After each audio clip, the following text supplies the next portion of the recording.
शिवसुखकारण उपदेशे रत्नत्रयी मोक्षचारिणी ते गुण थोड़ी जिनवीरनो करशुं धर्मनी पुठी रे वीरजिने शरदेशना शिवसुखकारण उपदेशे आत्मसिद्धि भवतरणीजी चित्तमाही अवधारवी एही ज जीवन करણીજી राजराजेश्वर उपदेशे अज्ञानतिमिरान्धानां ज्ञानाञ्जनशलाकया चक्षुरुन्मीलितं येन तस्मै श्रीगुरवे नमः।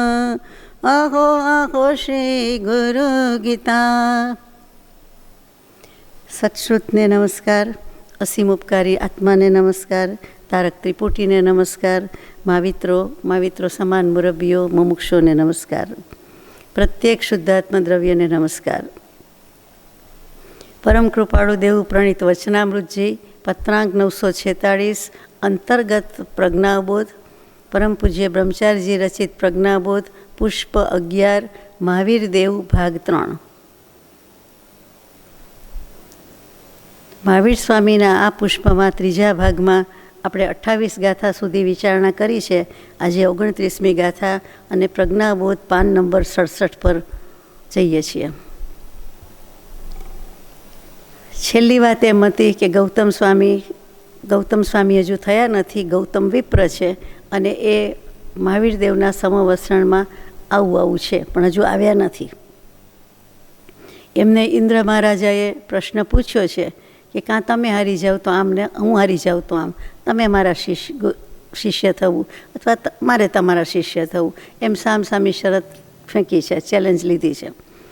ગૌતમ સ્વામી જ બોલાઈ જાય, પણ ગૌતમ વિપ્રને હજુ દર્શન નથી, જ્ઞાન નથી, સમ્યક દર્શન નથી, ગણધરપદ નથી, કાંઈ નથી, પણ વેદાંતના પ્રકાંડ પંડિત છે, આપણે જાણીએ છીએ।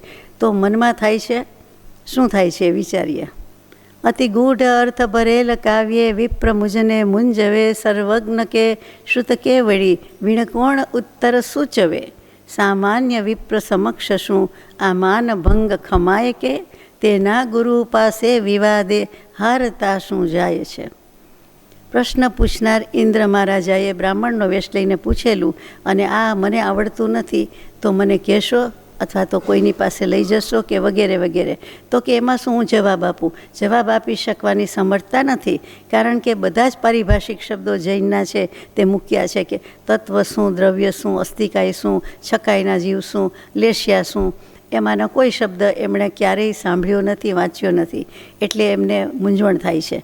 તો કહે છે કે આ બ્રાહ્મણનો પ્રશ્ન મને આવું મૂંઝવી દે, આ સર્વજ્ઞ કે શ્રુત કેવલી સિવાય કોઈ પાસે જવાબ હોઈ શકે નહીં, તો આની પાસે હું બ્રાહ્મણ પાસે હારી જાઉં એના કરતાં હું મારા ગુરુ પાસે જ જઈ આવું, એની જ પાસે જો સમાધાન કરું તો શું ખોટું? તો કે એના ગુરુ જે કહે છે એની પાસે જવું, બ્રાહ્મણથી હારવું, આ સામાન્ય બ્રાહ્મણથી હારવું, હું ગૌતમ વિપ્ર વેદાંતનો પ્રકાંડ પંડિત, એ મને પાલવે નહીં, એટલે હવે એ જે કહે છે તે એના ગુરુ પાસે જતા ને એમાં હારી જાઉં તો શું ફેર પડે છે? આટલી સમ્યક બુદ્ધિ છે કે એમની પાસે હારવું મને મંજૂર છે, સર્વજ્ઞ કે શ્રુત કેવડી પાસે, બ્રાહ્મણથી હારી જવું નથી।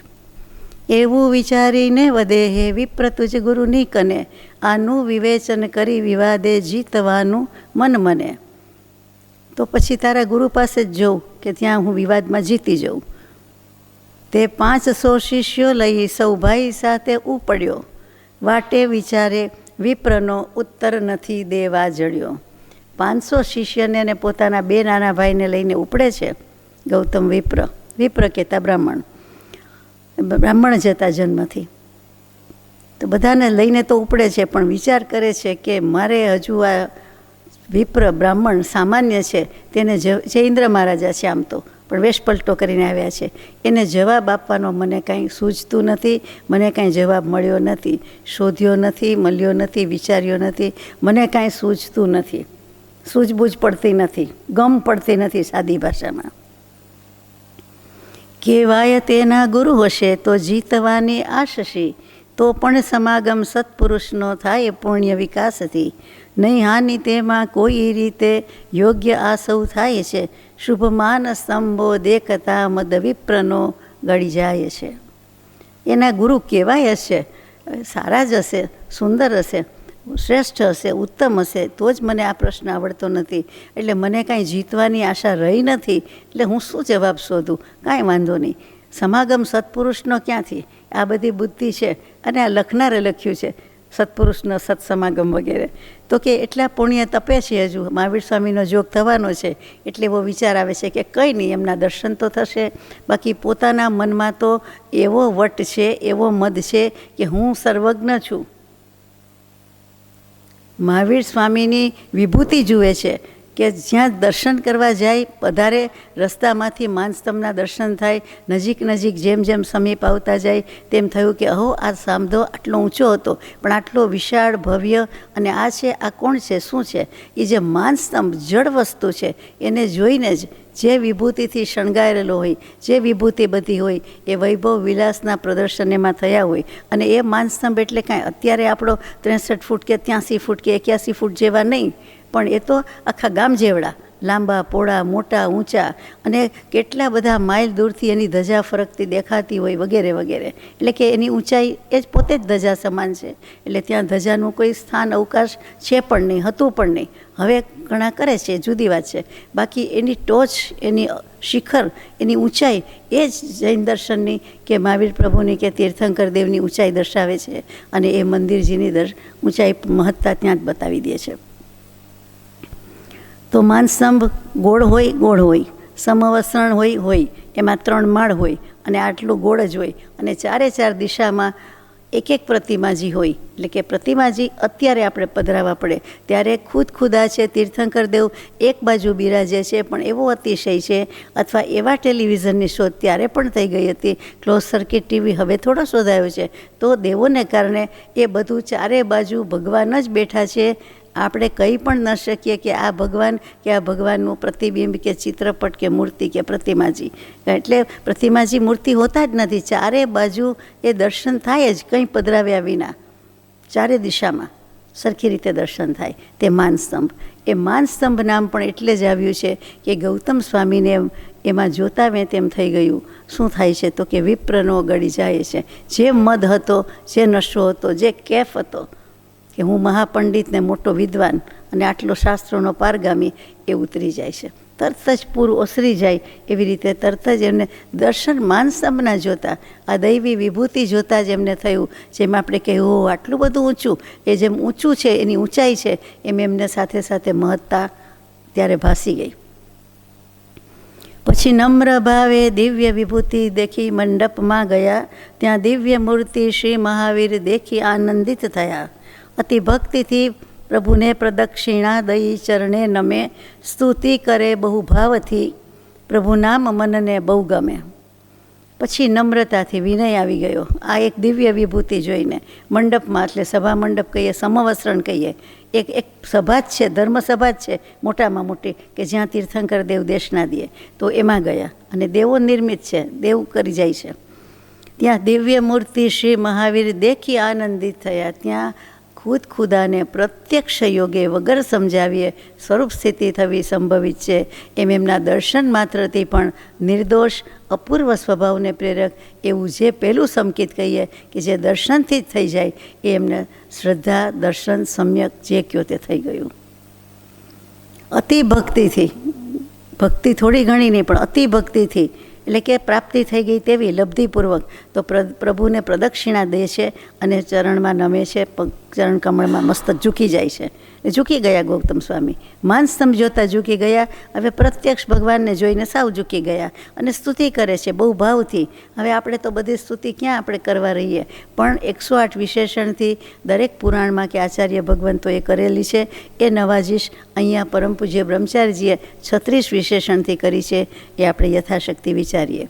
અને પોતે પ્રભુનું નામ મને બહુ ગમે, નામ સ્મરણનો મહિમા કહી દીધો. કેટલા બધા વિશેષણ આપે છે. જેવા વિશેષણો કૃપાળુદેવને પત્ર લખવામાં આવતા ત્યારે અનેક મુમુક્ષુઓ દ્વારા પ્રભુશ્રીજી, સૌભાગભાઈ એ બધા તો લખે જ, અંબાલાલભાઈ, જુઠાભાઈ, પણ બીજા અનેક મુમુક્ષુઓ પણ એમને ત્યારે સર્વજ્ઞ, ભગવાન, બીજા મહાવીર એવું સંબોધીને લખતા. એ આપણને જૂના પત્રો જ્યારે વાંચવા સાંભળવા મળે ત્યારે ખ્યાલ આવે છે કે અહો, આવી ભક્તિ તે વખતે પણ હતી, ઓળખનાર ઓળખી ગયા હતા, અને લખવામાં કોઈ કચાશ કે બાકી રાખ્યું નથી. આપણે કદાચ મોઢ વાત કરીએ, પણ લેખિત આપવાનું આવે એટલે તરત હાથ અચકાઈ જાય કે હું લખવામાં આપના વર્ણન, વખાણ કે આ વસ્તુ લખીને ન આપું. મોટે ભાગે દરેક ફિલ્ડમાં દરેક વ્યક્તિને લખીને આપવામાં કરવામાં સંકોચ અનુભવતા હોય છે, ક્ષોભ અનુભવે છે. એ જાણે કે ડોક્યુમેન્ટ થઈ જાય, દસ્તાવેજ થઈ જાય, લખ્યું વંચાય, ગમે ત્યાં વંચાય, ગમે ત્યારે વંચાય. હવે તો બોલ્યું પણ ગમે ત્યાં ગમે તે સાંભળે, એટલે બધામાં ઉપયોગ રાખવો જ જોઈએ, રાખીને જ કરવું જોઈએ. પ્રભુના નામના વિશેષણ છે: હે ધર્મ રાજા, ધર્મચક્રી, ધર્મી, ધર્માત્મા, ગુરુ, સુધર્મ નેતા, ધર્મધોરી, ધર્મ કરતા, જગગુરુ. હે ધર્મ બાંધવ, ધર્મથી, ધર્મજ્ઞ, તીર્થંકર વિભુ, હે વિશ્વનાયક, વિશ્વજ્ઞાયક, વિશ્વનાથ, નમો પ્રભુ. તમે આવા વિશેષણ ધરાવો છો. ઓછા પડે છે, શબ્દોમાં આવી શકે જ નહીં. સરસ્વતીજી દેવી લખે તો પણ, અને શ્રી ગણેશજી ભાગવતની જેમ નોનસ્ટોપ લખવા જાય તો પણ લખી શકાય નહીં. એવા ભગવાનના અનંત ગુણ છે, વિશેષણ છે. આપણે શું કહીએ? તો પેલું મૂકે છે કે હે ધર્મ રાજા, તમે તો ધર્મના ધોરી છો, ધર્મપતિ છો. ધર્મ તમારી પાસે છે, યથા રાજા તથા પ્રજા. તમારે જ અમને શીખવવાનો છે, આપવાનો છે.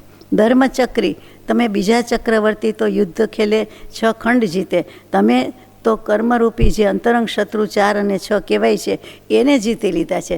તમે તો 4 ચક્રવર્તીને જીતી લીધા, ક્રોધમાન માયાલોભને જીતી લીધા, અંતરંગરીને જીતી લીધા છે. તો તમે ધર્મચક્રી એટલે ધર્મચક્રવર્તી છો. સુદર્શન ધર્મચક્ર, આપણે સુદર્શન ચક્ર કહીએ એટલે શ્રી કૃષ્ણજીના સુદર્શન ચક્ર પાસે બધું ભાગી છૂટે. શું કામ? તો કે સુદર્શન, સમ્યક દર્શનનું ચક્ર છે, એટલે શ્રી કૃષ્ણજી પાસે હોવાથી બીજું બધું જ આપત્તિ વિપત્તિ બધું જતું રહે છે, અને બધા જ દળદર મીટી ફીટી જાય છે, અને બધા અતિશય બને છે.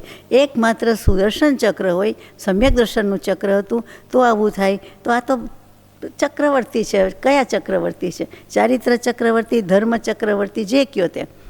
એટલા માટે તમે કર્મશત્રુને જીતી લીધા છે. તો એમની પાસે તો કાંઈ ટકે નહીં.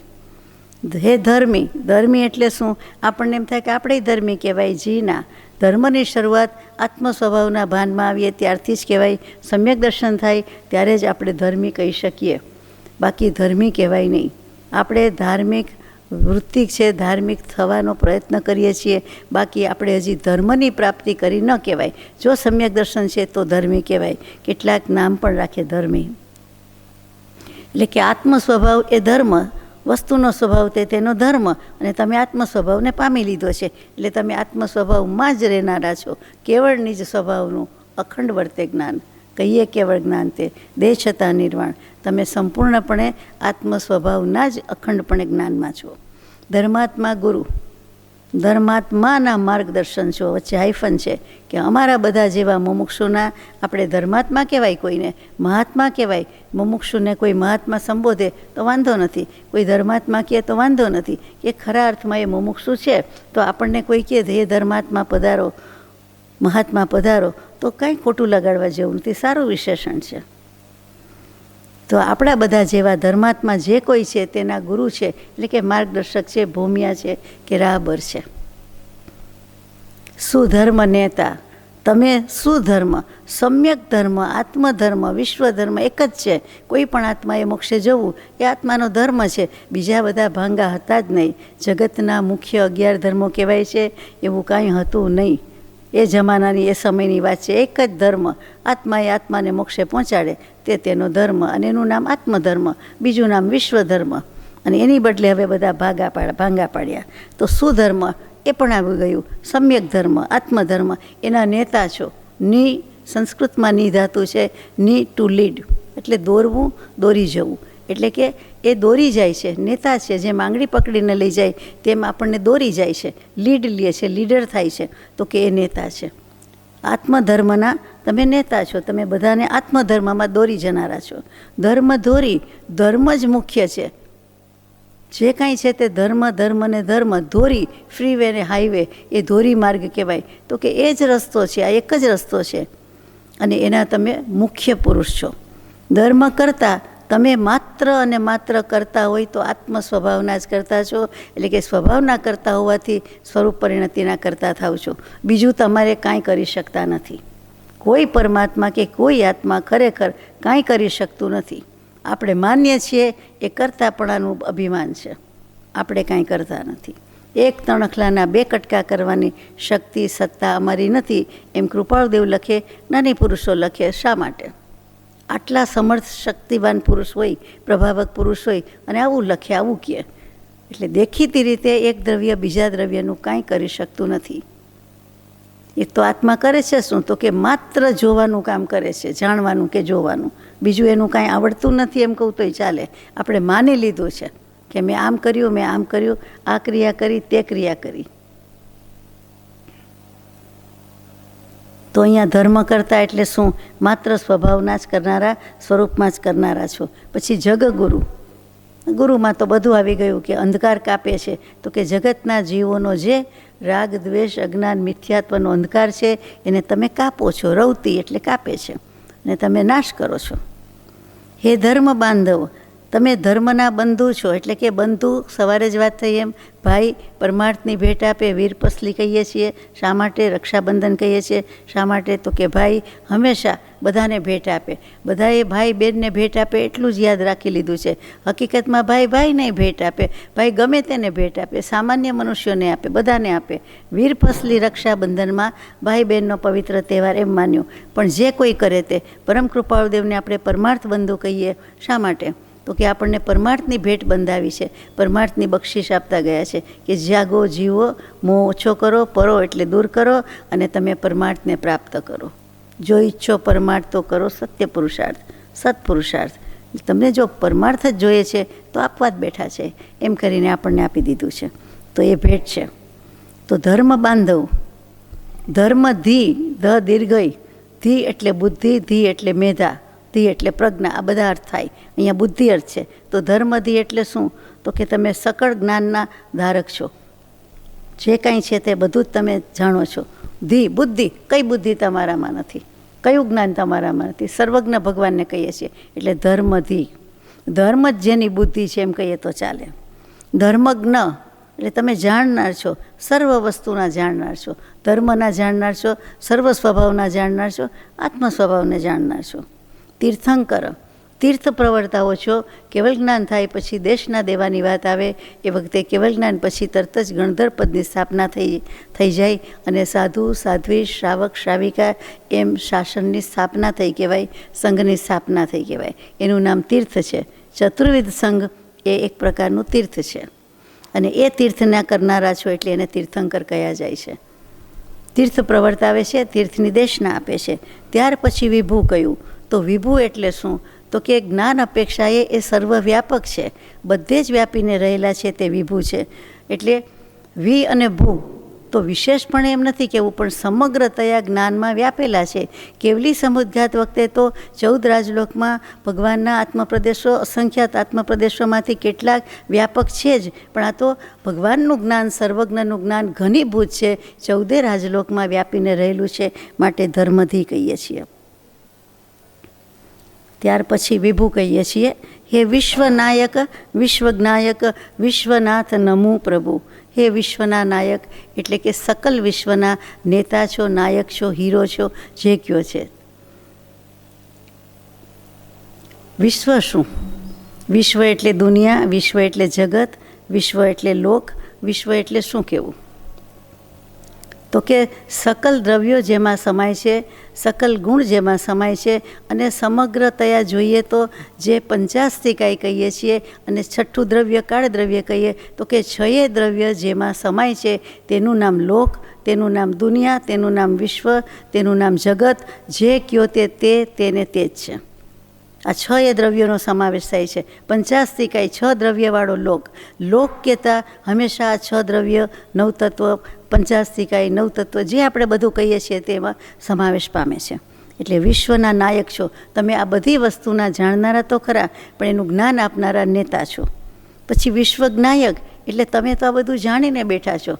તીર્થંકર દેવને સંબોધીને, કેવલી પ્રભુને સંબોધીને આ વાત છે. ગૌતમ પ્રભુ સ્તુતિ કરે છે કે વિશ્વજ્ઞાયક, વિશ્વનાથ, તમે જગત આખાના નાથ છો. પછી નમો પ્રભુ, તમારામાં સમસ્ત પ્રકારની બધી જ પ્રભુતા સર્વથા પ્રગટ થઈ ગઈ છે, માટે તમે પ્રભુ છો. કઈ શક્તિ નથી, કયો ગુણ નથી, કઈ પર્યાય નથી, કઈ વસ્તુ નથી, કયું જ્ઞાન નથી, કયું દર્શન નથી, કયું ચારિત્ર નથી, મોક્ષ સ્વરૂપ જ છો તમે. પ્રભુતા કહેતા જ બધી જે મોટાઈ કયો, પ્રભુતા કયો, ઐશ્વર્ય કયો, એ બધું જ ધરાવો છો, માટે તમે પ્રભુ છો. પ્રભુનો અર્થ કર્યો. આપણે તો સામાન્ય બધાને પ્રભુ પ્રભુ કહેતા હોઈએ, એ સારી ભાષામાં આપણે બોલી શકીએ, એટલે એ અલ્યા અલી એવું ન બોલીએ, એટલા માટે પ્રભુ બોલવાનું છે. બાકી પ્રભુતાના પ્રગટાવ્યા થોડા છે, ગુણ થોડા છે, એટલે પ્રભુ બોલતા હોઈએ છીએ. એટલે પ્રભુ તો ભગવાનને પરમાત્માનું વિશેષણ છે, આપણું નહીં. પરમાત્મા એટલે પાછું આપણો શુદ્ધાત્મા જ પરમાત્મા થવાનો ને થાય ને, એટલે બધા પોતાને પ્રભુ કેવડાવે અને લખે. આગળ જઈએ. દ્રષ્ટા મહાજ્ઞાની મહાત્રાતા મહાદાતા વ્રતિ, જગમાન્ય જગના નાથ, જગમાં જ્યેષ્ઠ સૌ જગના પતિ. સાચા મહાયોગી મહાવીર દેવ હે વિશ્વાગ્રણી, જગસેવ્ય ત્રિજગ પૂજ્ય, ત્રિજગ બંધુ, ત્રિજગના ધણી. ગૌતમ બ્રાહ્મણ ગણધર થયા નથી અને મહાવીર પ્રભુને આ બધા વિશેષણથી સ્તુતિ કરે છે, તે વાત છે. એટલે પરમ પૂજ્ય બ્રહ્મચારીજીએ અહીંયા 108 વિશેષણ, 1008 કે અનંતા કેવી રીતે લખે, એટલે અહીંયા 36 વિશેષણથી નવાજીશ કરેલી છે. એમાં 18મું છે દ્રષ્ટા.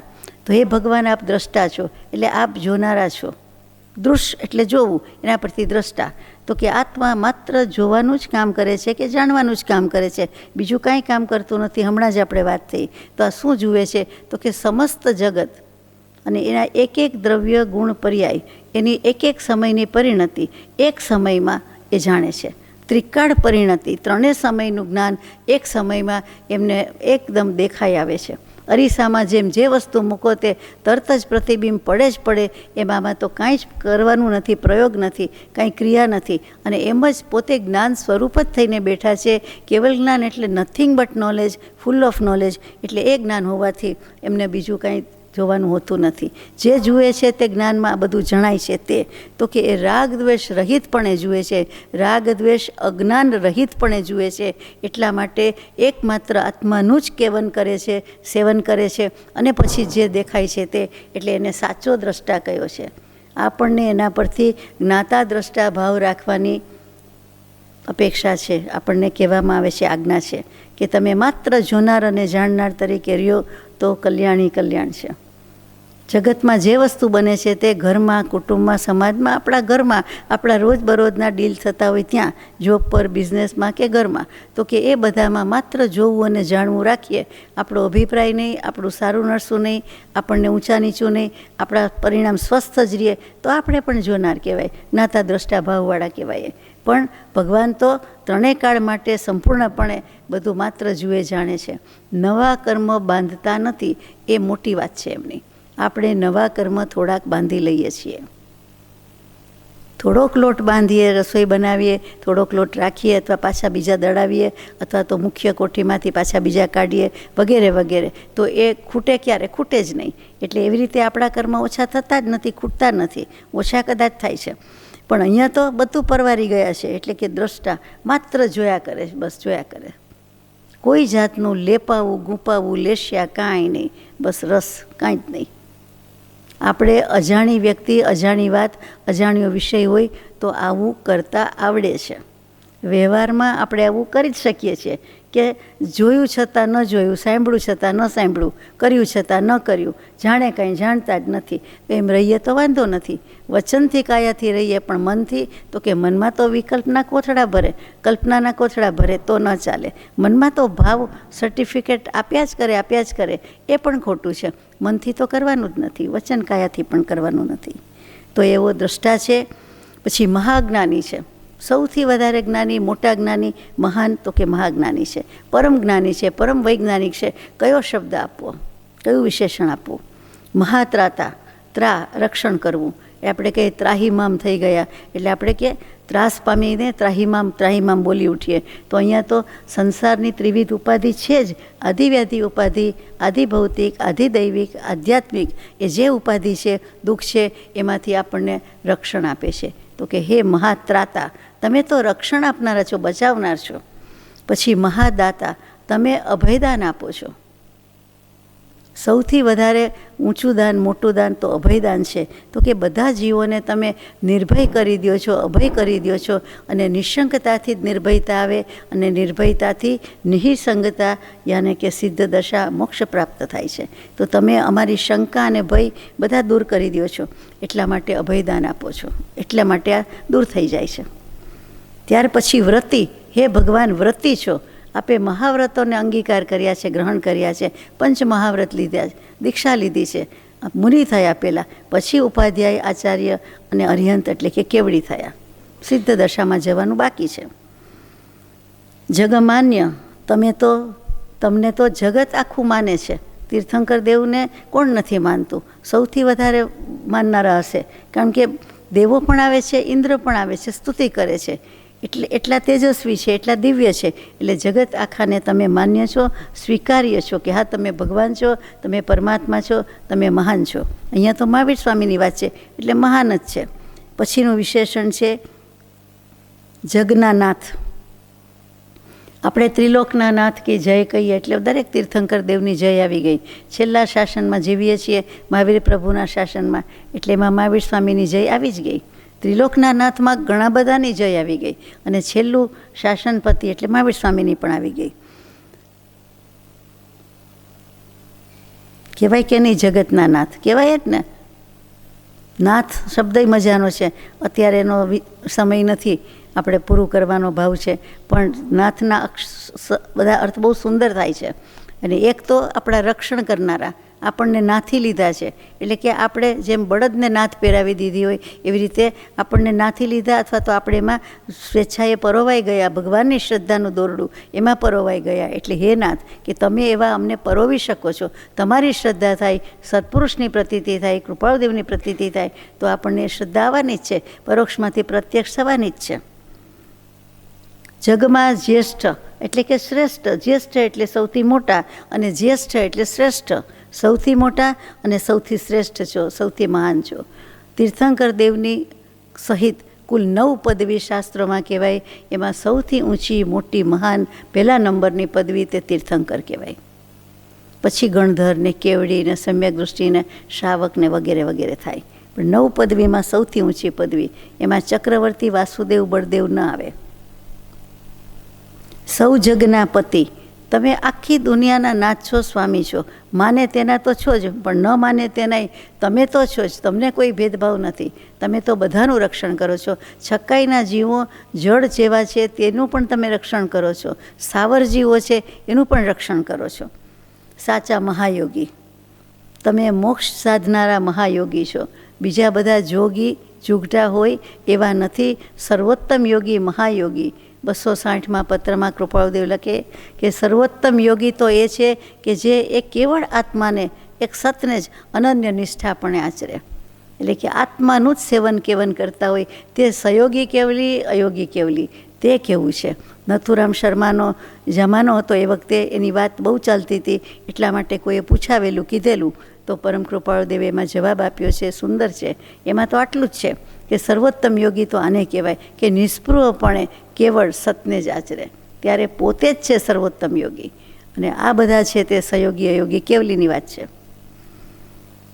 મહાવીર દેવ, મહાવીર, તમે મહાવીરત્વ પ્રગટાવ્યું. આત્માનું વીરત્વ પ્રગટાવવાનું હોય તે વીર, તમે મહાવીરત્વ પ્રગટાવ્યું, તમે મહાવીર કહેવાયા. તમને દેવ જેવા દેવ, સંગમ દેવ કે સ્થાણુ નામના રુદ્ર, શ્વેતાંબર દિગંબર આમનાથી બંને, તો કે એ તમને સંબોધન આપી જાય, દેવો પરીક્ષા કરવા આવી જાય ને તમને નામ આપી જાય, તો અમને નામ માન્ય છે. કારણ કે પ્રભુ તમે સાર્થક કર્યું છે, એટલે અમે પણ તમને મહાવીર કહીએ છીએ.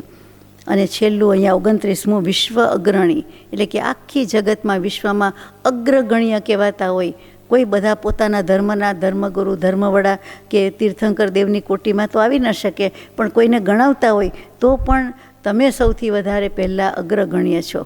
તમારું નામ પહેલું આવે, તમે પહેલો નંબર છો. એમાં પહેલો નંબર ન લખાય, પ્રથમ નંબર, અવ્વલ નંબર એમ ન લખાય. એટલા માટે વિશ્વ અગ્રણી, અગ્રગણ્યમાં પણ અગ્રણી છો, મુખ્યમાં પણ તમે મુખ્ય છો, એટલે નંબર 1 છો. જગત સેવ્ય, આખા જગતે તમારી સેવા કરવા જેવું છે. બધા સેવા કરે જ છે તીર્થંકર દેવની, તેમ છતાં નથી કરતા. એ પણ તીર્થંકર દેવ ન મળે તો કેવલી ન મળે તો આચાર્ય ભગવંત, ઉપાધ્યાય ભગવંત, મુનિ ભગવંત, ગુરુ ભગવંત, એમ આખી પાઠ પરંપરા તો છે જ. તો કે કોઈને કોઈ રીતે તમે થયા તો આ બધું તીર્થ સપાયું, તો તમે જગત સેવ્ય છો. એટલે કે જગત આખાના જીવો, જગતના બધા જ જીવો એમ તમારી સેવના કરે છે, સેવા કરે છે. પૂજા સેવામાં બધું આવી જાય. સેવા, પૂજા, અર્ચના, માન્યતા, શ્રદ્ધા, ભક્તિ, જે કાંઈ કહો તે, નવધા ભક્તિ, સ્વરૂપ સેવન ભક્તિ બધાની આવી જાય. અને એને તો રાત દિવસનો બાદ નથી. કૃપાદેવ લખે સ્વરૂપ સેવન ભક્તિ ત્રિકાળ સેવ્ય છે. એ ભક્તિ તો કરવાની જ છે. સ્વરૂપ ભક્તિમાં કંઈ જોતા નથી, સૂચિ અસૂચિ કાંઈ જ નથી. નામ તો ભગવાનનું ગમે ત્યારે લઈ શકાય છે, એમાં ચોઘડિયું મુહૂર્ત જોવાનું હોતું નથી. ત્રિજગ પૂજ્ય, ત્રણેય લોકના, ઉર્ધ્વલોક, અધોલોક અને તિર્યગલોક, મધ્યલોક, એ ત્રણેય જગતમાં તમે પૂજ્ય છો. તમારા ગુણો જ એવા છે કે તમે પૂજનીય છો, તમને પૂજવાનું મન થઈ જાય છે. ત્રિજગ બંધુ, ત્રણેય લોકમાં આપ બંધુ સમાન છો, બંધવ છો, ભાઈ છો. ત્રિજગમાં તો બધા આવી જ જાય. ત્રિજગના ધણી, અને ત્રણેય જગતમાં, એટલે કે 3 લોકની જ વાત છે, એના ધણી છો. ધણી એટલે શું? સ્વામી, પતિ, માલિક, યસ. ધન ઉપરથી ધણી આવ્યું, ધન ઉપરથી ધન આવ્યું. આત્મધનના માલિક છો તમે. ત્રણેય લોકના આત્માનું કલ્યાણ કરી શકો છો, માટે ત્રણેય લોકના આત્માનું ધન તમારું પાસે છે. પોતાના આત્માનું જોઈએ, બીજાનું તો કેવી રીતે હોય? તો કે તમારી પાસે બધા આખી દુનિયાનું આત્મધન ભેગું કરો, એ આત્મધનના તમે ધનિક છો, ધનવાન છો, ધણી છો.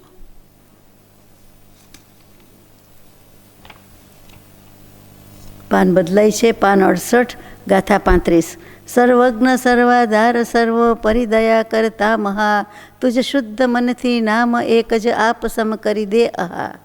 મિથ્યામતી ટળી જ્ઞાન સમકિત પામ્યા, ગૌતમ ગણી દીક્ષિત બની ચારિત્રધારી, થાય મુનિમાં અગ્રણી.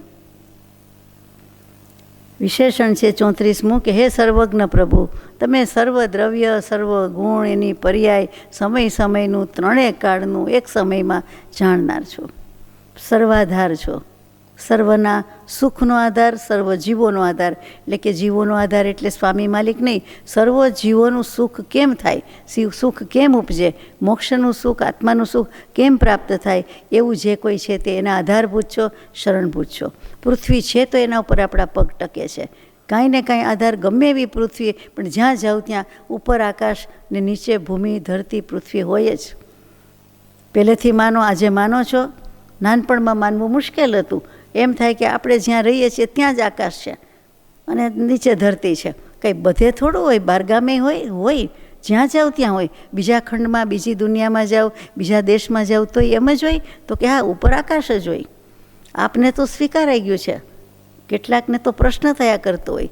આપણને બચપણમાં પ્રશ્ન ન હોય કે જ્યાં જાય ત્યાં ઉપર આપને નીચે ધરતી હોય જ? તો કે હોય જ, ગમે તેવી પણ ભૂમિ તો હોય જ કે જેના ઉપર આપણા પગ ટેકવીને બેસી શકીએ, ચાલી શકીએ કે રહી શકીએ.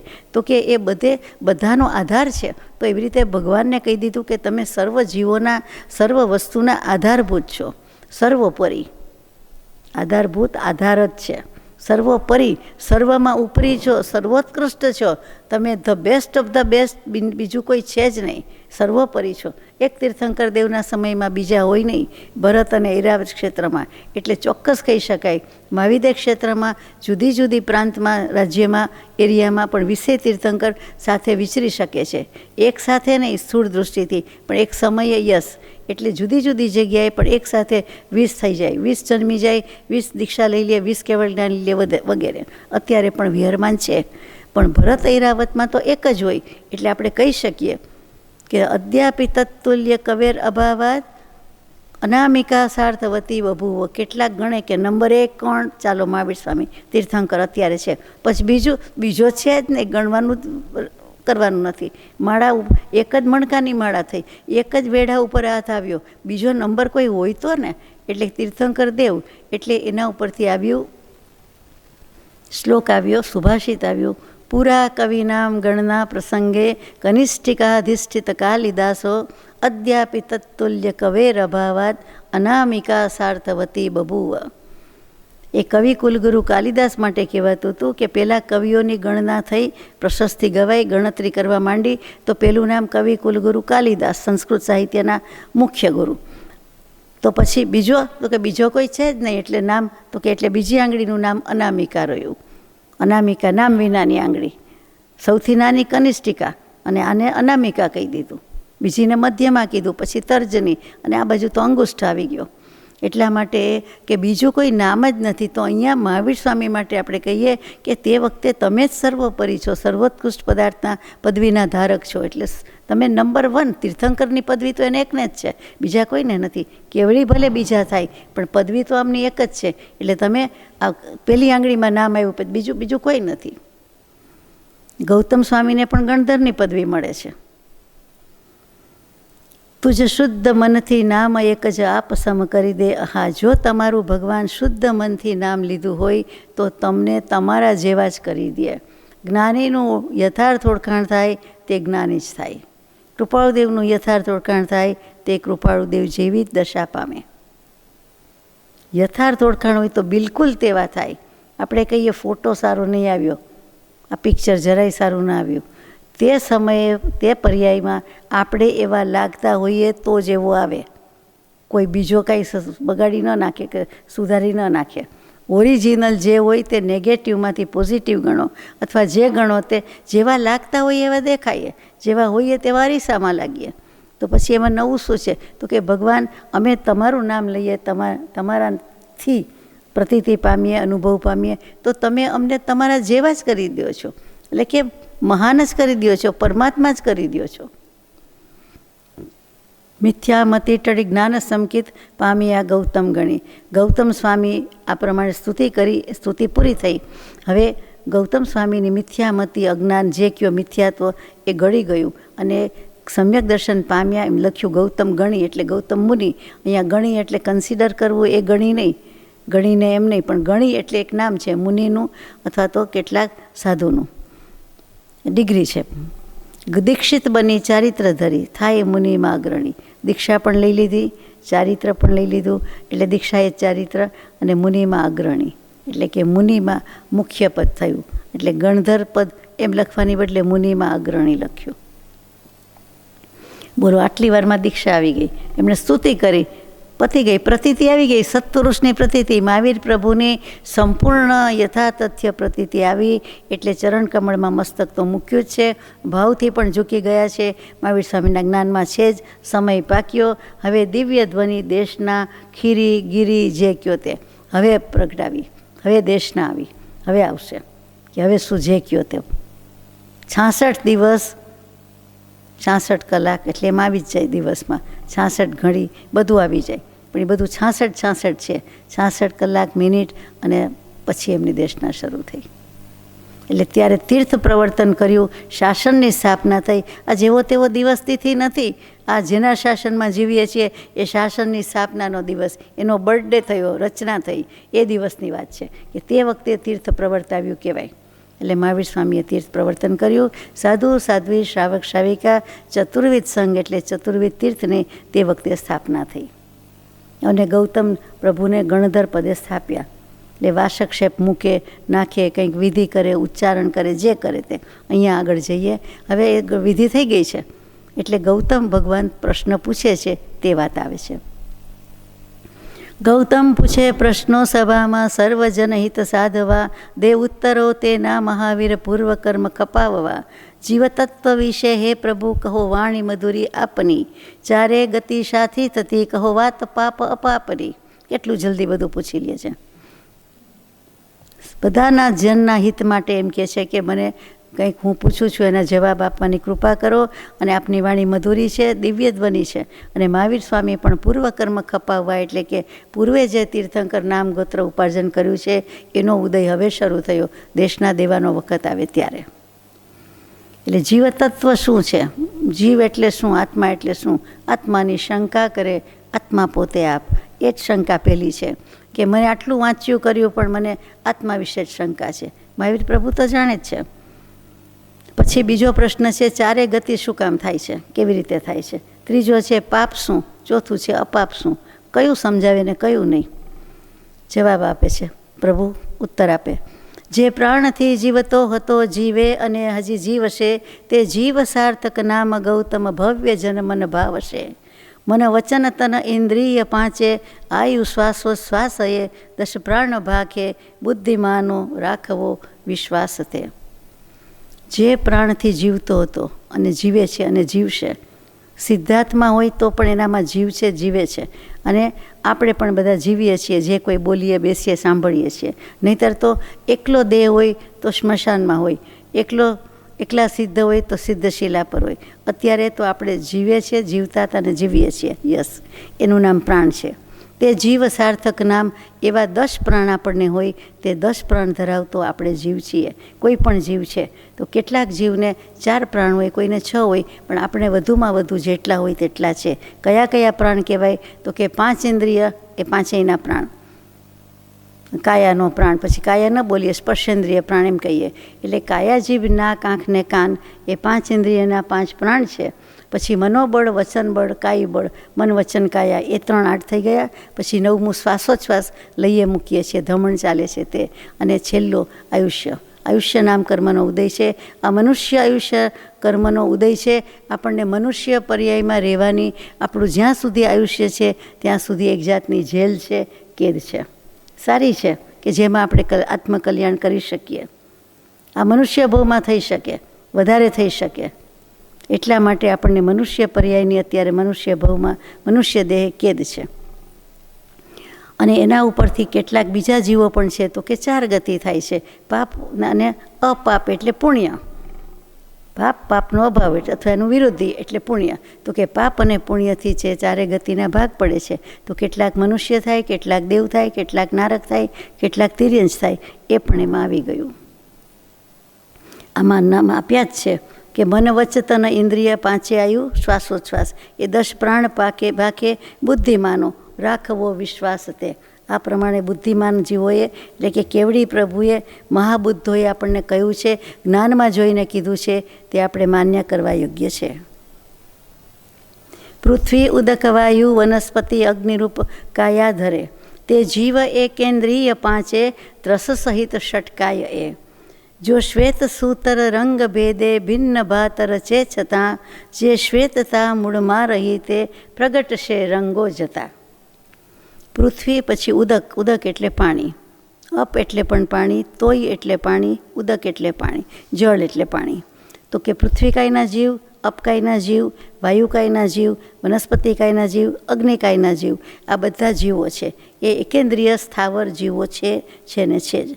તે જીવ એકેન્દ્રિય, પછી 5 એવી રીતે 2 ઇન્દ્રિય, 3 ઇન્દ્રિય, 4 ઇન્દ્રિય, પંચેન્દ્રિય, એમાં 3 જીવો છે. પહેલાં સ્થાવર જીવો છે, એટલે કે એને સુખ દુઃખ લાગે, કંઈ પણ સંવેદના થાય તો એ ફરી શકતા નથી, મૂવ થઈ શકતા નથી. જેમ કે વનસ્પતિ તો ઝાડ પાન ત્યાં ને ત્યાં રહી શકે છે, એ આગળ જઈ શકતા નથી, પોતાનું સ્થાન છોડી શકતા નથી. એવી રીતે પૃથ્વીકાયના જીવ, અત્યારની આ પૃથ્વીકાય અહીંયા જે લાદી છે એ ખસી શકતી નથી. એવી રીતે અપકાય પાણી, તો કે જ્યાં હોય ત્યાં ને ત્યાં વયા કરે છે, એ વધારે આગળ જતા નથી. અગ્નિકાય, વાયુકાય, એવી રીતે. પછી દાખલો આપ્યો છે, જો શ્વેત સૂતર રંગ ભેદે ભિન્ન ભાત રચે છતાં, સફેદ કલર મૂળમાં હોય, કપડું માની લઈએ અત્યારે આપણે, એના ઉપર બધા કલરની ભાત પડે છે, એટલે છતાં એની સફેદાઈ તો એમ નમરીએ છે. એ ખબર ક્યારે પડે છે તો કે આપણે તો કાળું, લાલ, પીળું, બ્લુ, પીળું, ગુલાબી એવા બધા વિશેષણ આપતા હતા, એ કલરથી ઓળખતા હતા.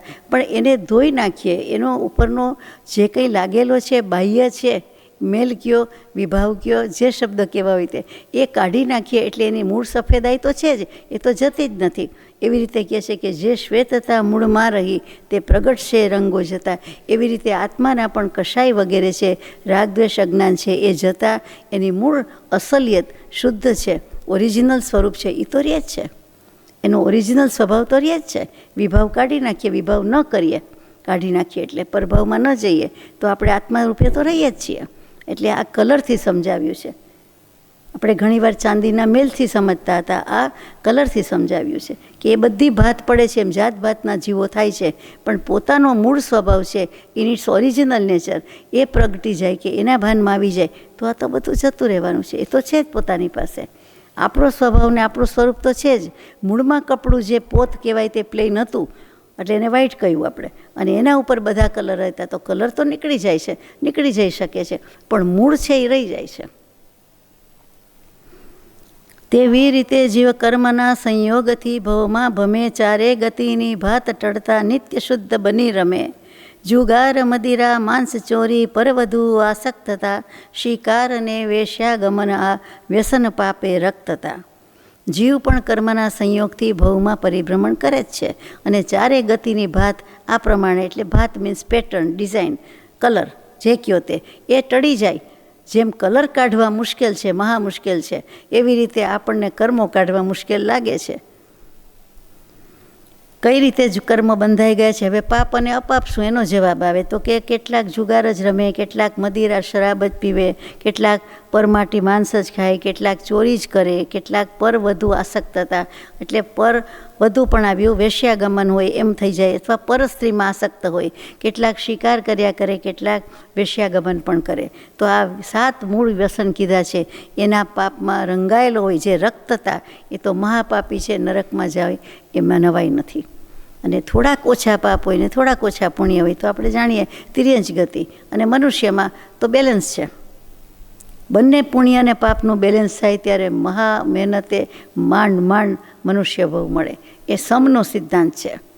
આપણે કાંઈ ગણી ગણીને તોલી જોખીને પુણ્ય પાપ ન કરીએ, પણ આપણો આત્મા જ આ બધો રેકર્ડ રાખે છે, અકાઉન્ટ્સ છે એની પાસે, અને એ કમ્પ્યુટર સુપર ડુપર છે, ક્યારેય ફેલ, નેવર ફેલિંગ છે.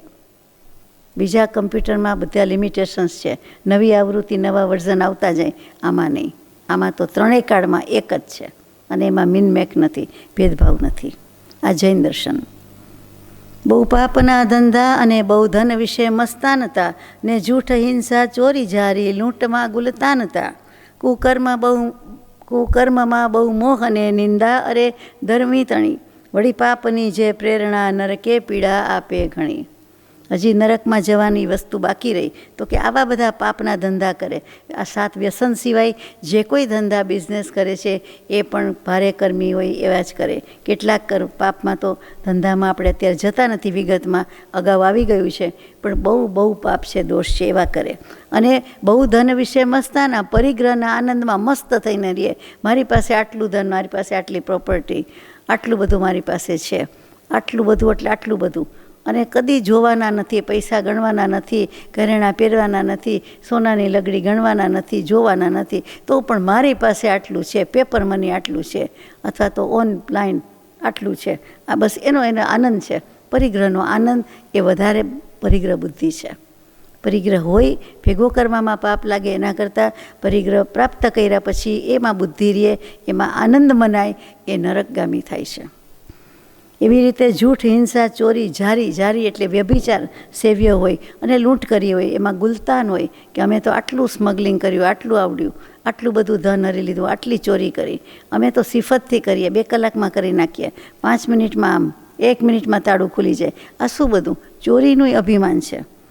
કુકર્મમાં બહુ મોહને નિંદા, બધા આવા ખોટા કામ જ કર્યા, દુષ્કૃત્ય સેવ્યા, દુષ્કર્મ કર્યું, અને નિંદા કરી કોની તો કે ધર્મી તણી, સત્પુરુષની, જ્ઞાની પુરુષની નિંદામાં પણ એટલું જ પાપ છે. મેં એવું પણ બધું બહુ કર્યું એમ આવે છે.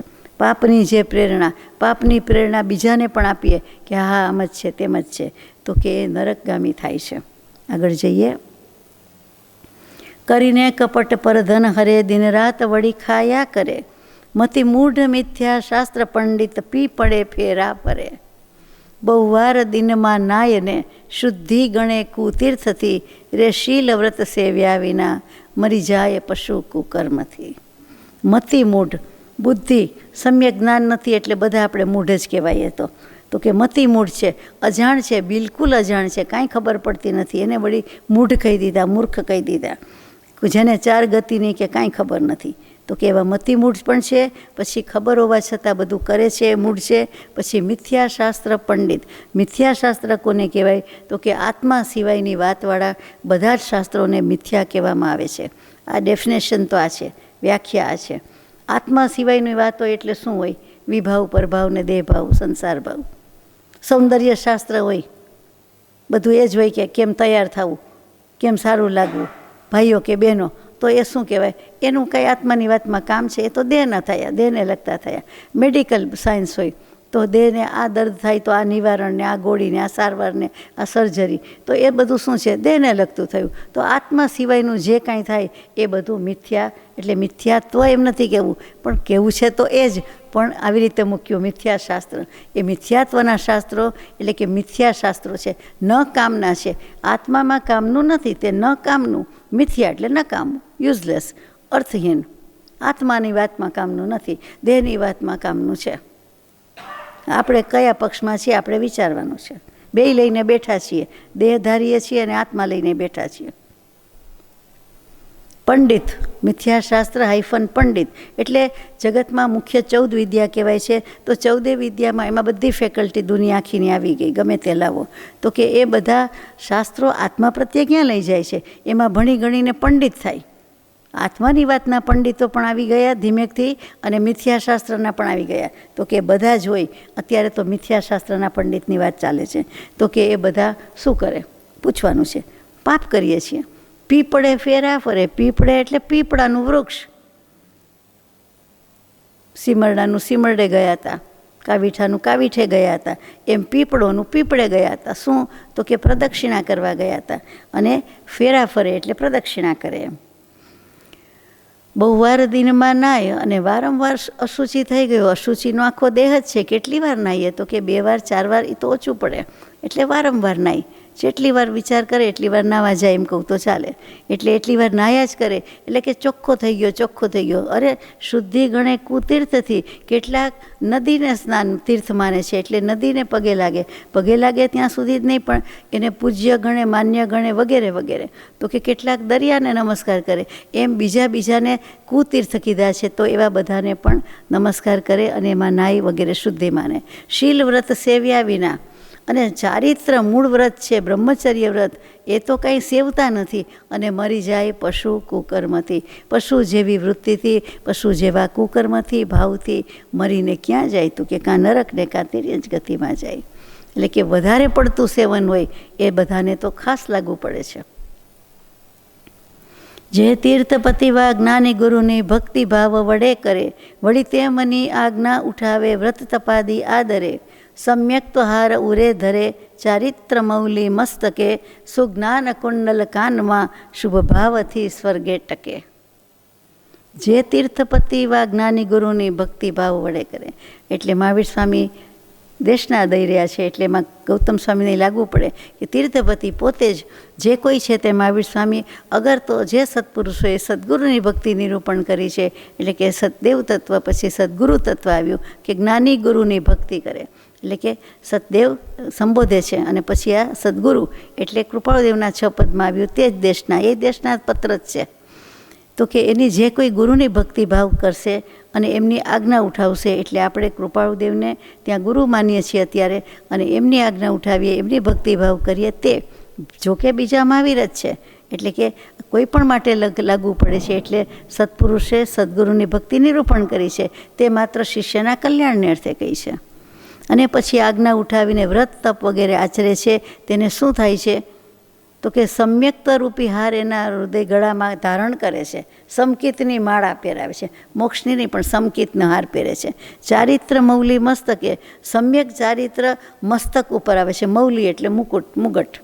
એટલે માથા ઉપર શું? મસ્તક ઉપર, ઉત્તમ અંગ ઉપર. તો કે ચારિત્ર, સમ્યક ચારિત્ર એટલે આચરણ.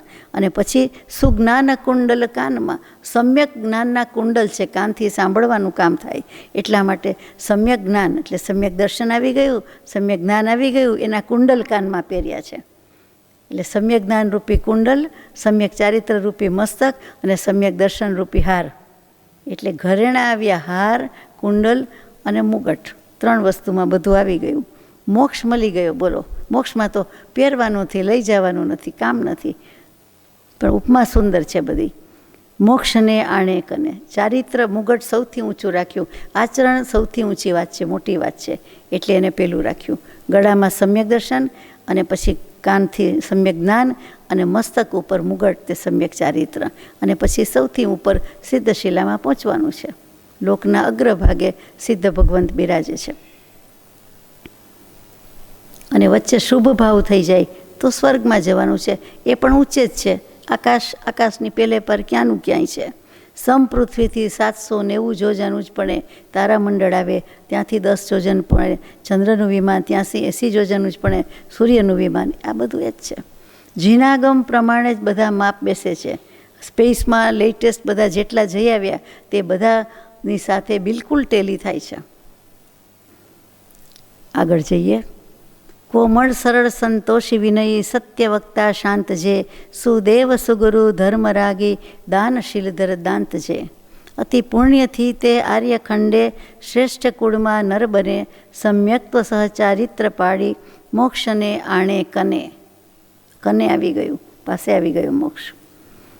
કોમળ છે, સરળતા છે, સંતોષ છે, વિનય છે, સત્યવક્તા છે, શાંત છે, આ બધા વિશેષણ છે ભગવાનના. દયા, શાંતિ, સમતા, ક્ષમા, સત્ય, ત્યાગ, વૈરાગ્ય એ ગુણ કયા, સદ્ગુણ કયા, અને એના જ ગુણ ધરાવે છે તે ગુણી કયા, આત્માના વિશેષણ. એ કોમળ છે, માર્દવતા છે, સરળ છે, સરળતાનો ગુણ છે, રુજુતા છે, રુજુ છે, સંતોષી, લોભનો પ્રતિપક્ષી, સંતોષી છે, વિનયી છે, એટલે વિનય ગુણ આવ્યો. એટલે બધા જ ગુણ આવી જાય છે. આગળ જોશું તો શાંત, એટલે વિષયો, ઇન્દ્રિયો, કશાયો એ બધાનું શમન કર્યું છે, એટલે શાંત થઈ ગયા છે.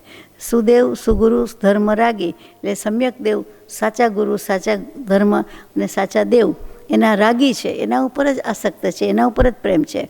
કુગુરુ કે અસદગુરુ આવતા જ નથી. દાનશીલ ધરનાર છે અને દાંત છે, અને પોતે જ આવા છે. દાનશીલ, તપ, ભાવ, ધર્મ છે એના કરનારા છે. અને દાંત શું, અડધો ન કરવો પડે. દાવ ઉપર મીંડું મૂકો તો આપણી 32 દાંતની થઈ જાય. અને આ દાંત, શાંત, એવી રીતે દાંત એટલે કે ઇન્દ્રિયોનું દમન કરી ચૂક્યા છે, એ દાંત છે. ઇન્દ્રિયોના દમન કરનારા, ઇન્દ્રિયો ઉપર વિજય મેળવ્યો છે. મહાવીર સ્વામીની વાત છે. અને પછી એને જે ફોલો કરે છે એની વાત છે. અતિ પુણ્યથી તે આર્યખંડે શ્રેષ્ઠ કુળમાં નર બને. અને આટલું બધું પુણ્ય જમા થઈ જાય છે તો આવા આર્ય દેશમાં જન્મ થાય છે, અને ત્યાર પછી મનુષ્ય ભવ મળે છે, નર બને છે. સમ્યક્ત્વ સહિત ચારિત્ર પાડી, દીક્ષા પણ લઈ લે છે. દીક્ષા સમકિત સાથેની દીક્ષા છે, ચારિત્ર પાડે છે. મોક્ષને આણે કરે, એને પછી મોક્ષ આવે જ ને. મોક્ષ સમીપ થઈ ગયો, એટલે કે સમીપ મુક્તિગામી જીવને આ પ્રમાણે થાય છે. તે જ ભવે પણ મોક્ષ થાય, નહીં તો 1, 2, 3 ભવે પણ થાય. અને કૃપાળુદેવની ગેરંટી પ્રમાણે, વચન પ્રમાણે 15 ભવે મોક્ષ થઈ જાય. બોલો. કોમળ સરળ સંતોષી વિનયી સત્ય વક્તા શાંત જે, એ તો આપણે કર્યું. સંક્ષેપમાં પ્રભુએ કહેલું સ્વલ્પમતીમાં લ્યો ધરી, ગૌતમ મુનિ પ્રભુને પૂછે કો મોક્ષ માર્ગ કૃપા કરી. હવે સંક્ષેપમાં ભગવાને આટલું કહી દીધું, અને એમણે કહી દીધું કે જેટલી તમારી સ્વલ્પમતી હોય એમાં તમને જેટલું આવ્યું હોય એટલું ખરું, પણ આટલું ભગવાને ટૂંકમાં કહી દીધું.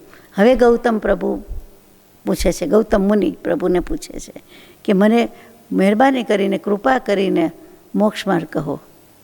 આ તો મને મારા પ્રશ્ન આત્મા, પુણ્ય, પાપ, 4 ગતિ એનો જવાબ મળ્યો. હવે મોક્ષનો આવી જ જાય છે, પણ કહે છે કે મોક્ષ માર્ગ કહો.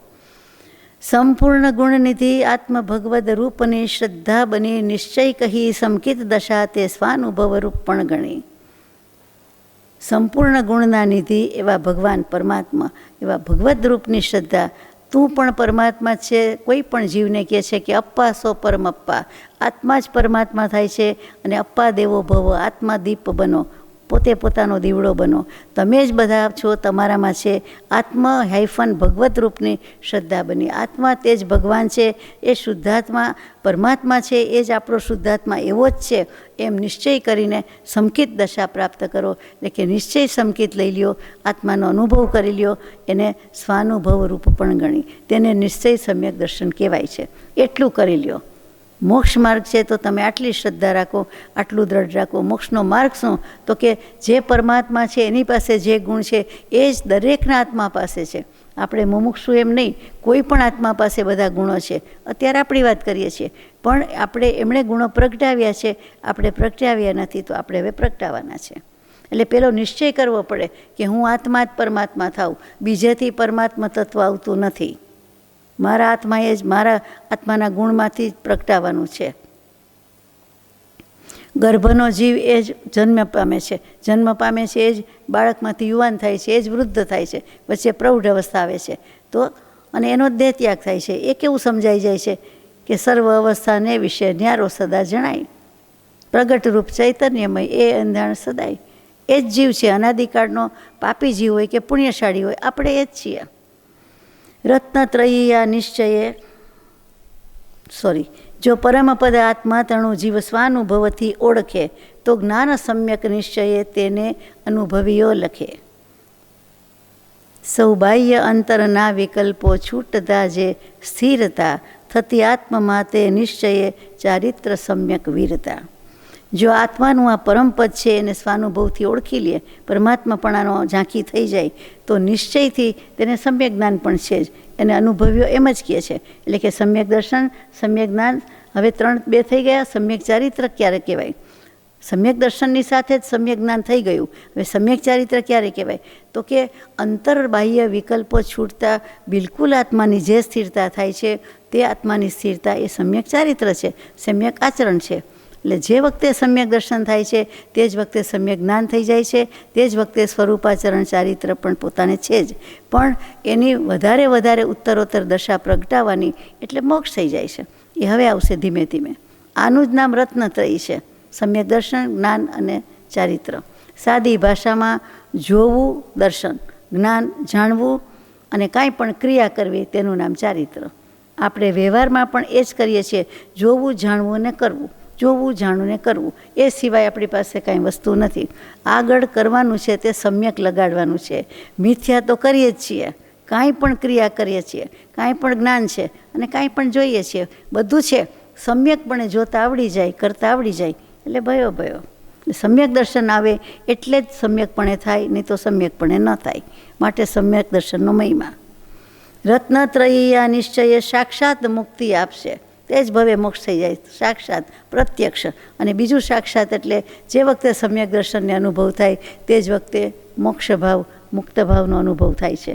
એટલે મુક્તિ તો પેલી અહીંયા જ અનુભવીએ છીએ, પછી ત્યાં તો મુક્તિ મહેલમાં માત્ર રહેવા બેસવા, કાયમ માટે, વગર ભાડે, કંઈ ઉછીનું નહીં, ઉધાર નહીં, ભાડું નહીં, ડોક્યુમેન્ટ્સ નહીં, કાંઈ નહીં, અને પોતાની મેળે જઈને બેસી જવાનું, રહી જવાનું, બસ. કોઈ ખસ પણ ન કહી શકે. તે સિદ્ધ દશા, તે સિદ્ધશીલા. અનુભવ ક્યાં થાય? આ ભવમાં થાય, એટલે પોતાના ભવમાં. એટલે કે વર્તમાન ભવમાં જ્યાં અનુભવ થાય તે વખતે જ એ સિદ્ધ દશાને, મુક્ત ભાવને, મોક્ષ સ્થિતિને પામે છે. એ જ મુખ્ય વાત છે. રત્નત્રયી આ નિશ્ચય સાક્ષાત મુક્તિ આપશે, જે મુમુક્ષુ સેવશે તે મોહ ફાંસો કાપશે. કાલે ગાયું કે જાગો હે જીવો રે મોહ કરો પરો, કરી દીધો. પરો એટલે દૂર. મિડિવલ ગુજરાતીમાં પરો, પરીને પરવું વપરાતું, એટલે કે દૂર ને દૂર. એટલે આપણે મોક્ષને મોહને આઘો કરી દીધો. અને મોક્ષ શબ્દમાં જ ઉપાય છે. મોહનો ક્ષય એટલે મોક્ષ, બીજી વાત ક્યાં છે? મોક્ષની વ્યાખ્યા જે છે, મોહ બોલી એટલે એમાં ગર્ભિતાર્થ હ બોલાય જ છે. જેમ જે બોલતા જે હદ બોલાય છે, તે બોલતા તે આવે જ છે પાછળ. એવી રીતે મોહ બોલતા હદ છે, એટલે મોહ, અને ક્ષય એટલે ક્ષય, એટલે મોહનો ક્ષય એટલે મોક્ષ. તો મોહ ફાંસો, 8 પ્રકારના ફાંસા બંધન હોય, એમાં મોહનો ફાંસલો મોટામાં મોટો, ગાડીઓ ગજબનો ખરાબ. એ નથી જોઈતો આપણે. ત્રિકાળમાં મોક્ષે ગયા ને જાય છે કે જે જશે, 3 કાળની વાત લઈ લીધી. જે કોઈ જાય છે, જે કોઈ જઈ રહ્યા છે, અને જે જશે, જવાના છે, તે સર્વનો માર્ગ આ એક જ રત્નત્રય રૂપી હશે. મહાવીર સ્વામી જે વાટેથી તર્યા તે જ વાટેથી શ્રી કૃષ્ણ મહાત્મા તરશે, ને જે વાટેથી શ્રી કૃષ્ણ મહાત્મા તરવાના છે એ જ વાટેથી શ્રી મહાવીર તરેલા છે.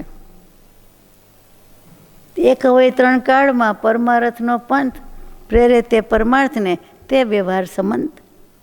47મી ગાથા. પ્રશ્નોત્તરો બહુવિધ થયા તે મૂળ દ્વાદશ અંગનું, આધાર છે તે તીર્થનો ફળ એ પરમ સત્સંગનું. ગૌતમ વિચારે ધન્ય હું, પુણ્ય પ્રભુ આ જે મળ્યા, વળી મોક્ષ માર્ગ બતાવતા પ્રભુ ભાવથી મેં સાંભળ્યા. આવા સવાલ જવાબ ઘણા થયા. એ બધા ક્યાંથી આવ્યા? તો કે એનું મૂળ શું? દ્વાદશ અંગ છે. એટલે કે આ બધા સવાલ જવાબ થયા એ દ્વાદશ અંગનું મૂળ છે. આમાંથી આગમ રચ્યા. ગૌતમ પ્રભુએ આગમ રચ્યા એમ નથી લખતા, પણ આવી રીતે લખ્યું કે પ્રશ્નોત્તરો બહુવિધ થયા તે મૂળ દ્વાદશ અંગનું. એટલે કે આમાંથી દ્વાદશાંગી રચાઈ ગઈ ગૌતમ પ્રભુએ. ત્રિપદી ઉત્પાદ વ્યય દ્રવ્યયુક્તમ સત, એ આ બધા પ્રશ્ન જવાબમાં આવી ગયું. આધાર છે તે તીર્થનો, એ સત્શાસ્ત્ર સત્શ્રુત છે, પરમશ્રુત છે, એનો આધાર છે. ફળ એ પરમ સત્સંગનું. આ ગૌતમ મુનિને આ મહાવીર સ્વામીનો સત્સંગ થયો, પરમ સત્સંગ થયો, એનું આ ફળ છે. એનું ફળ સત્શ્રુત સત્શાસ્ત્રો આવ્યા. મહાવીર પ્રભુએ જાતે કાંઈ લખ્યું નથી. ગૌતમ વિચારે કોઈ પણ તીર્થંકર દેવ જાતે લખતા નથી, દેશના દે છે, પણ પોતે કાંઈ લખતા નથી. ગૌતમ વિચારે ધન્ય હું, પુણ્ય પ્રભુ આજે મળ્યા, વળી મોક્ષ માર્ગ બતાવતા પ્રભુ ભાવથી મેં સાંભળ્યા. મેં આજે ભાવથી સાંભળ્યા. મહાવીર સ્વામીનું પુષ્પની શરૂઆતમાં મંગલાચરણમાં નમું ભાવથી આવ્યું હતું. અહીંયા ભાવથી સાંભળ્યા, નમસ્કાર ભાવથી કર્યા, અને પછી હવે શ્રવણ પણ ગ્રહણપૂર્વકનું છે. મેં ભાવથી સાંભળ્યા અને હું આજે ધન્ય થઈ ગયો. ધન્ય રે દિવસ આપણે ગાઈએ છીએ કે પ્રભુ મળ્યા, મોક્ષ માર્ગ બતાવે છે, અને મેં પણ ધ્યાનથી એટલે કે અવધાર્યો, શ્રવણ કર્યો, ગ્રહણ કર્યો.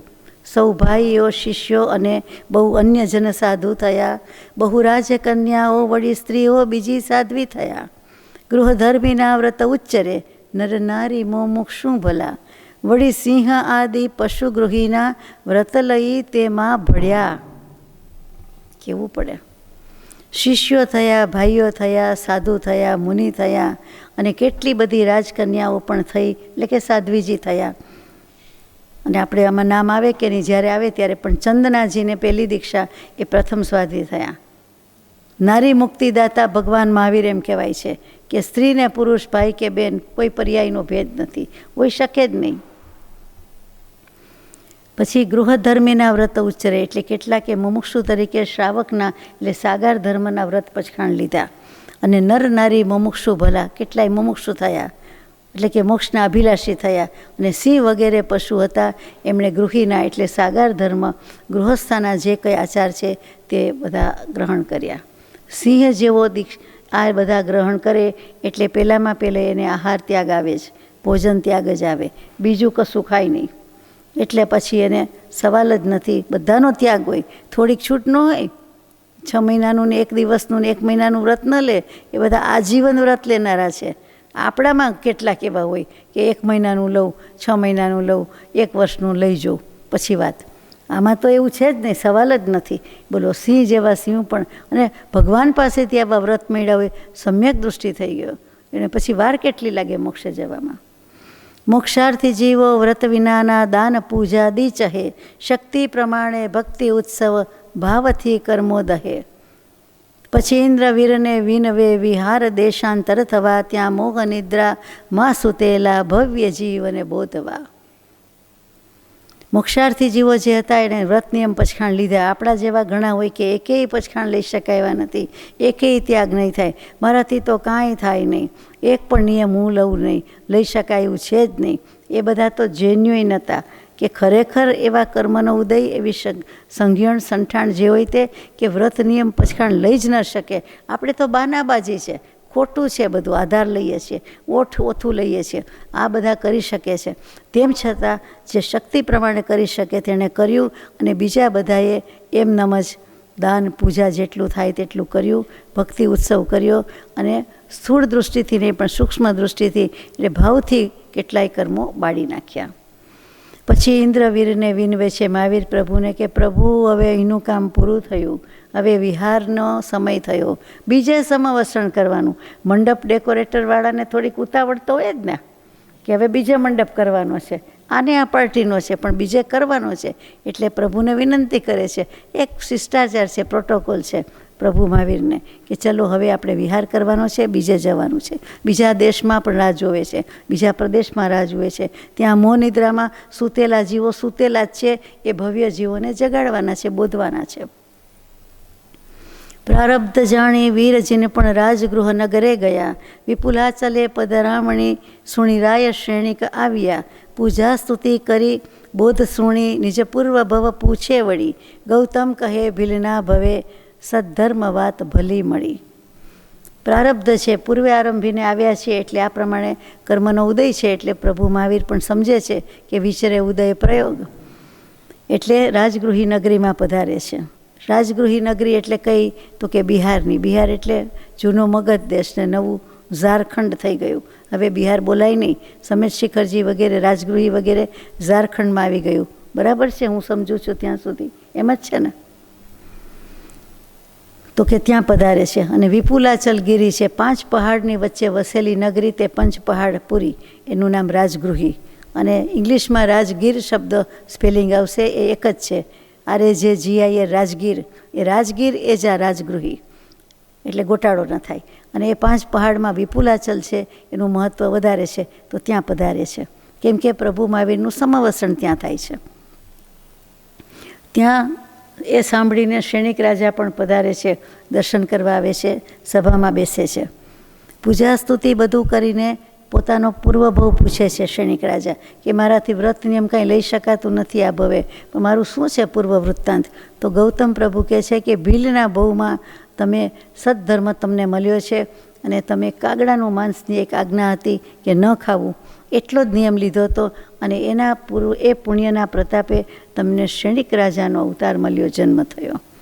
એટલે મનુષ્ય ભવ ફરી મળ્યો, અને પાછો શ્રેણિક રાજા થયા, અને પાછા ભાવિ તીર્થંકર દેવનો જીવ. એટલે કેટલું બધું છે, તો કે આટલું કર્યું છે.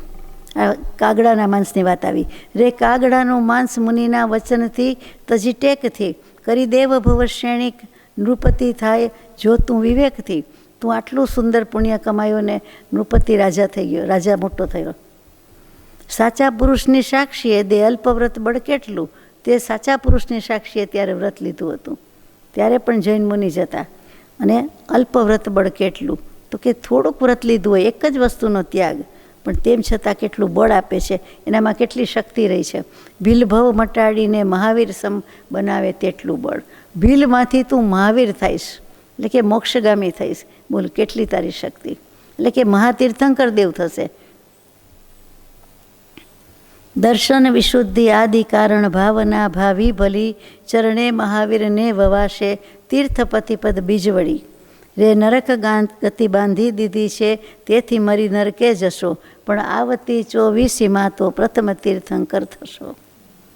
દર્શન વિશુદ્ધિ આદિ 16 અધ્યાર છે. 16 કારણ ભાવના તીર્થંકર નામ કર્મ પ્રકૃતિની. પહેલી દર્શન વિશુદ્ધિ, બીજી વિનય સંપન્નતા, ત્રીજી શીલ વ્રતેશુ અનતિચાર, ચોથી જ્ઞાન ઉપયોગ, અભિક્ષણ જ્ઞાન ઉપયોગ. એક સમયે ગમે ત્યારે કંઈ ને કંઈ જ્ઞાન ધ્યાન ને સ્વાધ્યાયમાં જ હોય. એમાં એક સમય તો આપણે ન કહી શકીએ 24 કલાકમાંથી, પણ મોટા ભાગની કલાકો 20 કલાક 18 કલાક અને એના સમય જે થાય તે આમાં ને આમાં જ હોય.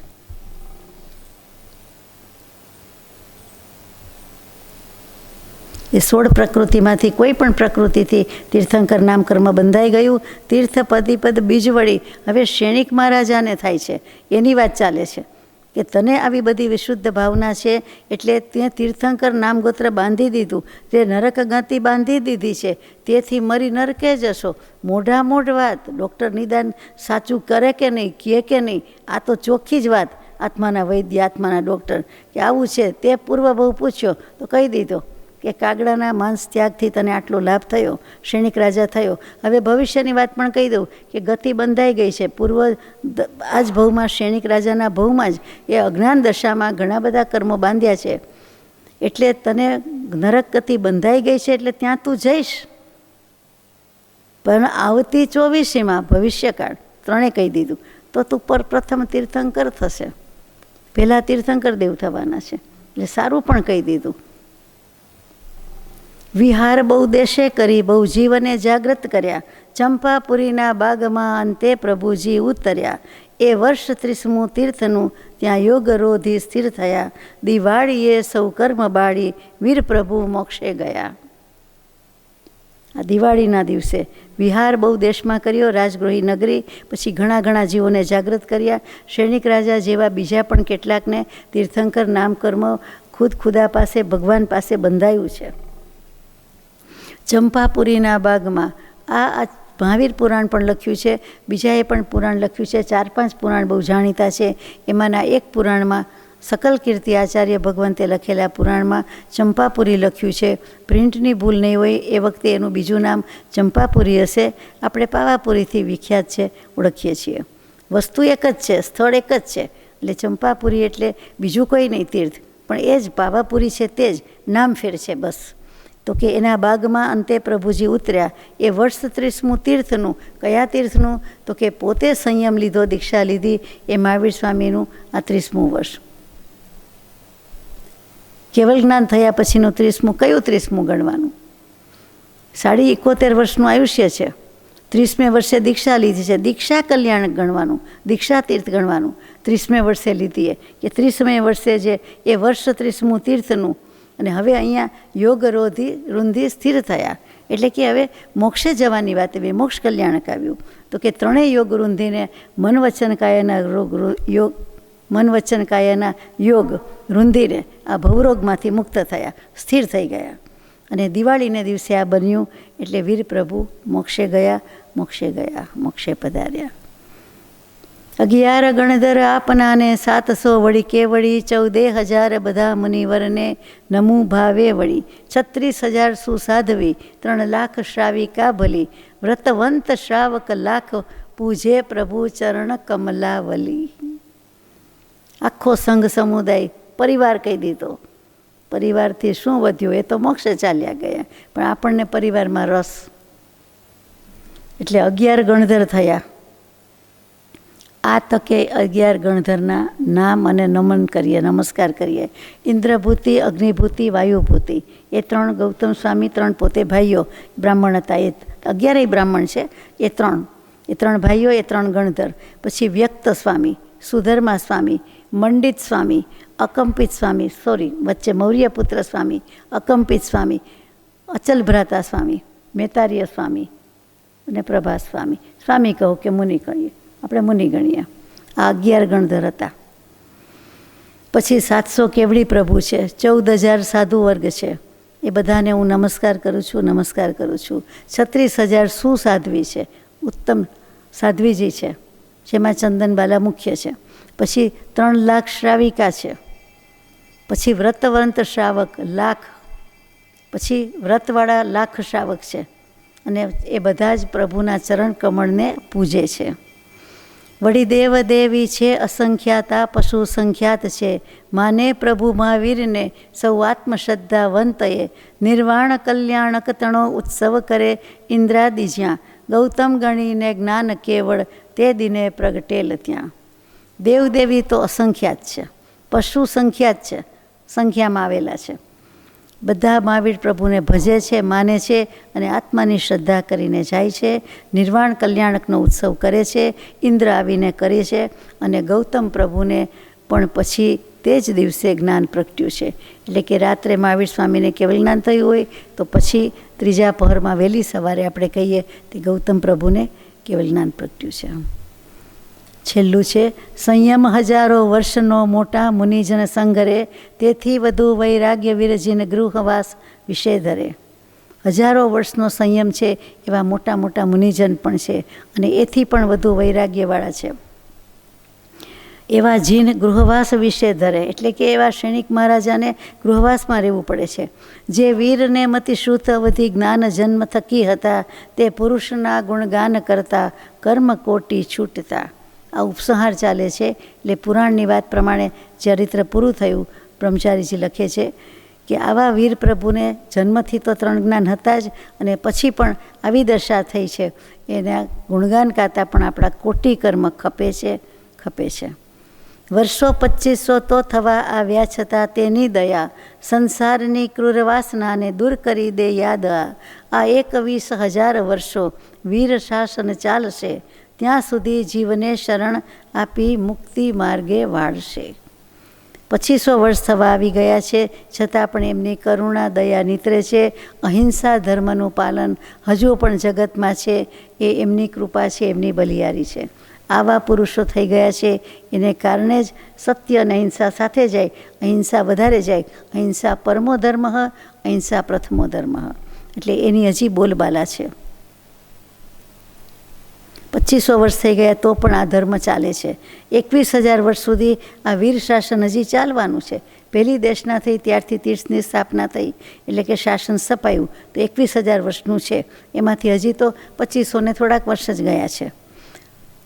અને એ ઘણા બધા કાળ સુધી મુક્તિ માર્ગે જીવને વાળશે, લઈ જશે. છેલ્લી ગાથા, બહુ મતમતાંતર પછી થયા તે માર્ગમાં કળીકાળથી. કળીકાળનો પ્રભાવ માર્ગમાં મતમતાંતર થયા. બીજા પણ અનેક કારણ છે. મધ્યસ્થ જન નહીં આગ્રહી, લે સત્યની ખરી કાળજી. આપણે જો મધ્યસ્થ રહીશું, તટસ્થ રહીશું, આગ્રહ વિનાના થઈશું, સ્વચ્છંદ વિનાના થઈશું અને સતને જ વળગી રહેશું, એની જ કાળજી કરીશું, તો વિવેક વિચારે ધરે મૂળતત્વ પર પ્રીતિ અતિ, શીલવાન મુનિ પર ભાવ ધરીને મન દમે સ્વ વિચારથી. તો વિવેક વિચારથી, તો ભેદ જ્ઞાન કરીને, વિચાર મનન કરીને કર વિચાર તો પામ.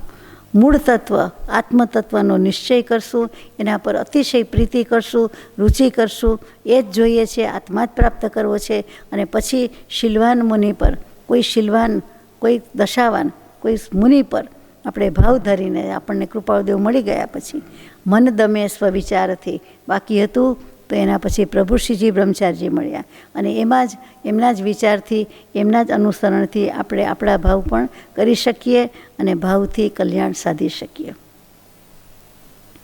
મન દમે છે, મનને કાબૂમાં રાખી શકશે, મનને સત્વશીલ રાખી શકશે, સંયમી રાખી શકે, આત્મસંયમ, સેલ્ફ રિસ્ટ્રેન્ટ રાખી શકશે. અહીંયા મહાવીર ચરિત્ર પૂરું થાય છે. અંતમાં પરમ કૃપાળુને વંદના હું વારીલાલ, મહાવીર પ્રભુને વંદના હું વારીલાલ, ચાર ગતિની વારવા હું વારીલાલ, 24 દંડક વારવા હું વારીલાલ. સજાત્મ સ્વરૂપ પરમ ગુરુ.